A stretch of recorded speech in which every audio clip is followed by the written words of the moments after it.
ओम शांति।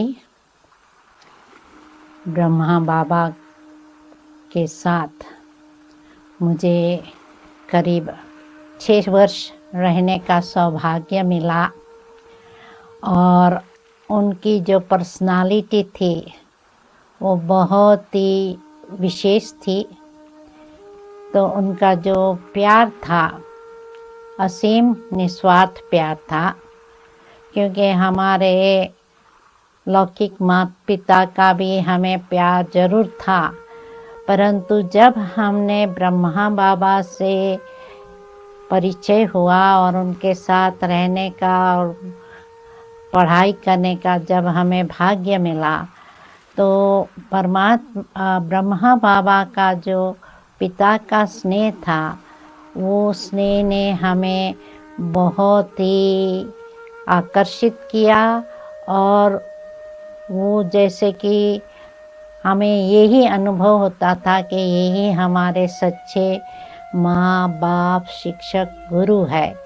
और उसी कारण जब भी हमें जो भी बातों में कुछ निर्णय करना होता था अपने जीवन में, तो हम उनके पास ही जाती थी, क्योंकि जब हम इस ईश्वरीय संस्था के संपर्क में आए तो हमारा मेडिकल स्टडीज़ तो पूरा हो गया था और उस स्टडी में हमारा यही लक्ष्य था कि हम समाज की सेवा करें, मरीजों की सेवा करें।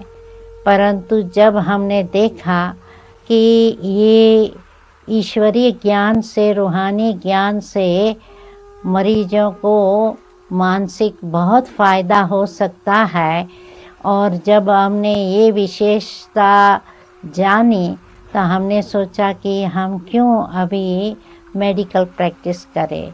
तो इसलिए हमने ब्रह्मा बाबा से राय पूछी कि बाबा, हम अपनी मेडिकल स्टडी सर्विस छोड़ के हम इसी सेवा में लग जाएं क्या? तो बाबा ने कहा नहीं नहीं बच्ची, तुमको डबल डॉक्टर बनना है।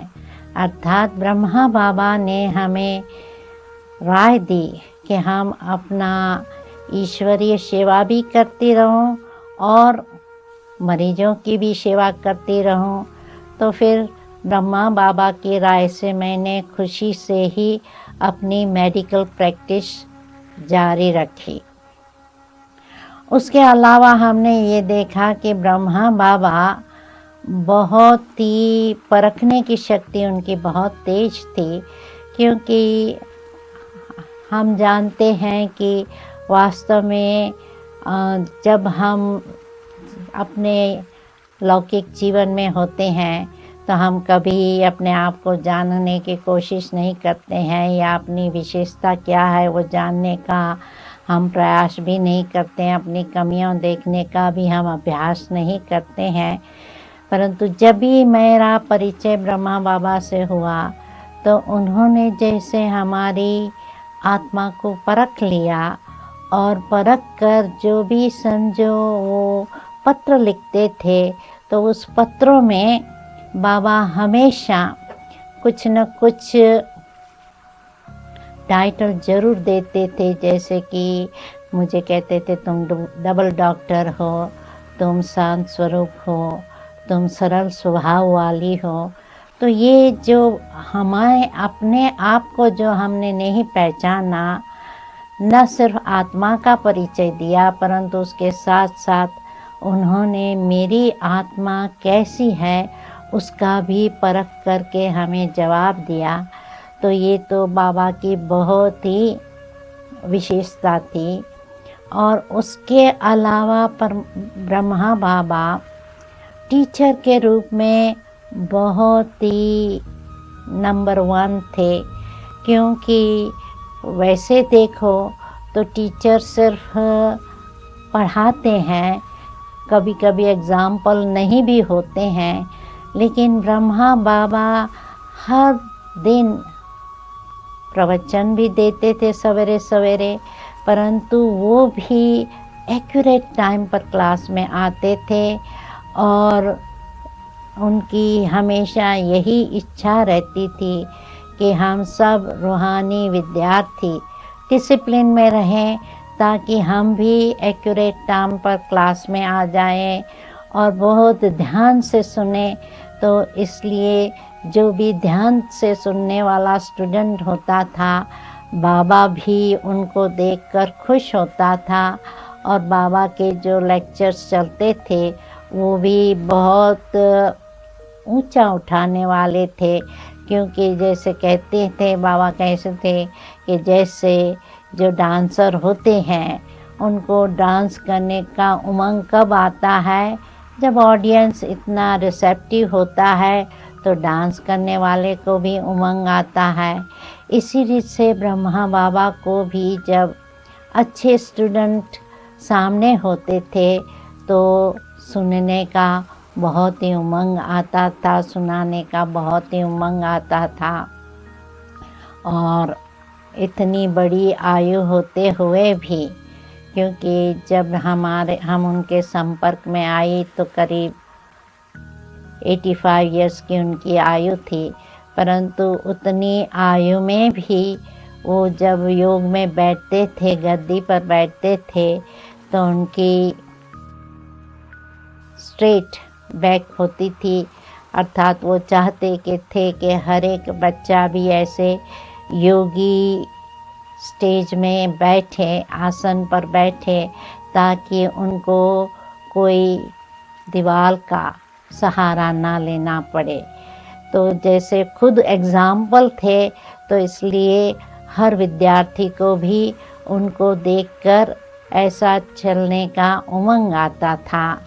और बाबा हमेशा हम बच्चों को आगे रखते थे। जो भी सेवा का मौका होता था, चाहे प्रदर्शनी में जाना है, चाहे प्रवचन में जाना है, वो हम बच्चों को ट्रेन करके हमें खुद ही अपने प्रवचनों का सार देकर, उसका विस्तार करने की प्रेरणा देकर खुद जैसे कि गुप्त रूप में रहते थे। तो सेवा तो उन्होंने अथक की, परंतु गुप्त रीति से कभी भी उनको इतना अहम नहीं था कि मैं आगे रहूं या मैं बड़ा हूं। नहीं, बच्चों को आगे रखकर उन्हें हर एक को आगे बढ़ाया। इसके लिए हमें भी ये प्रेरणा मिली कि भल हम बहुत कार्य तो नहीं कर सकते हैं, परंतु अनेकों को यदि हम ट्रेनिंग करके उन्हों को हम आगे बढ़ाएं तो सेवा आगे बढ़ सकती है। क्योंकि जब मैं पहली बार ऑस्ट्रेलिया में गई तो एक योगा टीचर ने कहा कि मैं तो अकेला हूँ, मैं तो इतनी संस्था नहीं चला सकता हूँ, सिडनी में भी सेंटर हो, ब्रिस्बेन में भी सेंटर हो, ये नहीं कर सकता हूँ, मैं तो एक ब्रिस्बेन संभाल सकता हूँ। तब हमने कहा कि देखो, आज मैं विदेशी हो के वहाँ पहुँची हूँ, परंतु उतने समय में 4-5 साल में करीब 4 शहर में सेंटर शुरू हो गया। तो ये जैसे बाबा ने हमें अपने एग्जाम्पल से औरों को आगे बढ़ाकर, उन्हों को उमंग उल्लास दिलाकर, उन्हों के द्वारा सेवा कराने का जो एक एग्जाम्पल बने, वो हमें बहुत प्रेरणा मिली कि हम उन्हों को आगे रखकर ये सेवा में अलग अलग शहरों में, अलग अलग देशों में हम ईश्वरीय संदेश पहुंचाने का हम कार्य कर सकें। तो ब्रह्मा बाबा जैसे प्रेम से अपने खुद एग्जाम्पल बनकर हमें बहुत ही प्रेरणा दी। ओम शांति।